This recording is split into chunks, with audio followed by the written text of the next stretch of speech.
Hello everyone, আমি পায়েল আর আমার নতুন আর একটা ভিডিওতে তোমাদের সবাইকে ওয়েলকাম।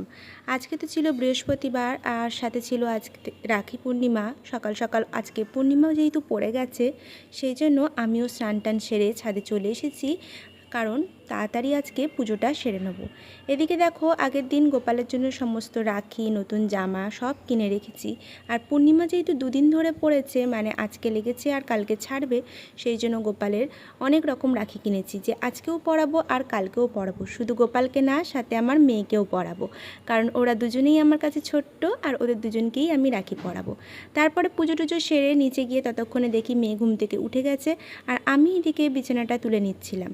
আর তারপরে আজকে রান্না বসাবো। আর দেখো, ফ্রিজ থেকে অনেকক্ষণ আগেই মাছটা বার করে রেখেছিলাম, তবু দেখবে মাছে কিছুটা বরফ ছেড়ে গেলেও কিছুটা এখনও বরফ ছাড়েনি। হাত দিয়ে দিয়ে আস্তে আস্তে করে ছাড়িয়ে নিচ্ছিলাম। নিয়ে এসেছিলো ইলিশ মাছ, আর সেইটা দিয়েই আজকে হবে এখানে সর্ষে ইলিশ। তাই জন্য একদিকে ভাত বসিয়ে দিয়েছিলাম আর একদিকে মাছ ভাজা। টিফিনে করেছিলাম পাস্তা, আর একদিকে করেছিলাম ইলিশ মাছের মাথা দিয়ে কচুর শাক। তারপরে বেলার দিকে মেয়েকে স্নান করিয়ে দিয়েছিলাম, আর স্নান করানোর পরে মেয়েকে মাথায় এরম তোয়ালে দিয়ে চুল বেঁধে দিয়েছিলাম। প্রায় দিনই মেয়েকে এরকম করি, আর আমার মেয়েও ভীষণ খুশি হয়। আমরাও তো ছোট যখন ছিলাম তখন এরকম করে চুল বানাতাম, কত খেলতাম, আর এখন মেয়েকে দেখি একই রকম খেলা করতে।